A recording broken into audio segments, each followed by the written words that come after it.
रूस यूक्रेन युद्ध के बीच पेट्रोल डीजल के बढ़ रहे दामों को लेकर प्रधानमंत्री नरेंद्र मोदी ने आज उन सभी राज्यों को सुनाया जिन्होंने नवंबर में अपनी अपील के बावजूद वैट नहीं घटाया है।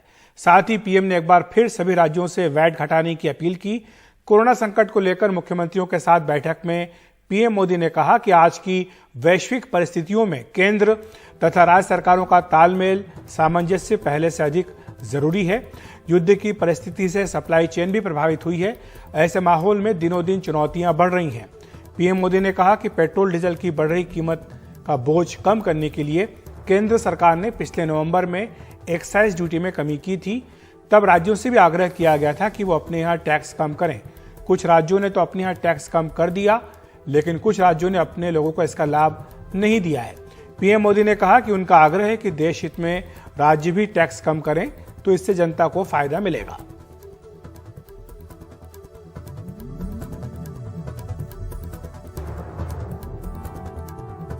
सभी देशवासी कोविड कंट्रोल को लेकर हो रही इस बैठक में प्रधानमंत्री नरेंद्र मोदी ने विपक्ष शासित राज्यों के मुख्यमंत्रियों को पेट्रोल और डीजल की कीमत को कंट्रोल में लाने के लिए उनकी भूमिका की याद दिलाई।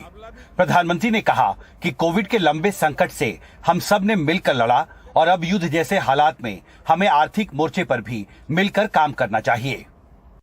देशवासियों पर पेट्रोल डीजल की बढ़ती कीमत का बोझ कम करने के लिए केंद्र सरकार ने एक्साइज ड्यूटी में कमी की थी। पिछले नवंबर महीने में कम की थी। केंद्र सरकार ने राज्यों से भी आग्रह किया था कि वो अपने यहां टैक्स कम करे और ये बेनिफिट नागरिकों को ट्रांसफर करे। इसके बाद कुछ राज्यों ने तो भारत सरकार की इस भावना के अनुरूप यहां टैक्स कम कर दिया, लेकिन कुछ राज्यों द्वारा अपने राज्य के लोगों को इसका कोई लाभ नहीं दिया गया।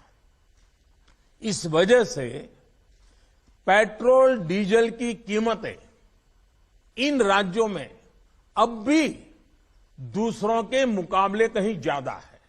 प्रधानमंत्री ने बीजेपी शासित राज्यों का नाम लेकर कहा कि किस तरह नवंबर में उन राज्यों ने कीमत कम करने के लिए वैट कम किया, जिसकी वजह से उन्हें हजारों करोड़ का राजस्व का नुकसान उठाना पड़ा। दूसरी तरफ जिन राज्यों ने वैट नहीं घटाए, उन्हें हजारों करोड़ ज्यादा मिले।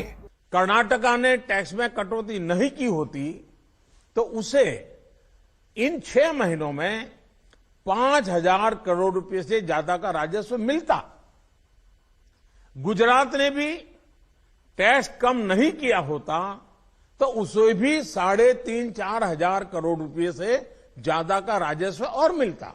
मैं यहां किसी की आलोचना नहीं कर रहा हूं। प्रधानमंत्री ने संघ और राज्य के बीच सामंजस्य की दुहाई देते हुए कहा कि वो किसी की आलोचना नहीं कर रहे हैं। What kind of a cooperative federalism which only has a one-way traffic? वो किस तरह की सहकारी संघवाद के बारे में सोच रहे हैं? सहकारी संघवाद एक दो तरफा रास्ता है। उन्हें अपनी किताबों को पढ़ना चाहिए। उन्होंने ईंधन के दामों के बढ़ने से 26 लाख करोड़ रुपए कमाए हैं। क्या ये बात उन्होंने किसी को बताई? Has he shared it? रूस यूक्रेन युद्ध की वजह से अंतर्राष्ट्रीय तेल बाजार में कच्चे तेल की कीमतों में उथल-पुथल जारी है और कच्चे तेल की कीमतें ऊंचे स्तर पर बनी हुई हैं। इस वजह से भारत सरकार का तेल आयात का बिल भी बढ़ता जा रहा है और महंगाई के मोर्चे पर डीजल महंगा होने की वजह से चुनौती भी बड़ी हो रही है। अब देखना महत्वपूर्ण होगा कि प्रधानमंत्री की इस अपील का इन 7 राज्य सरकारों पर कितना असर होता है। दिल्ली से हिमांशु शेखर, NDTV इंडिया।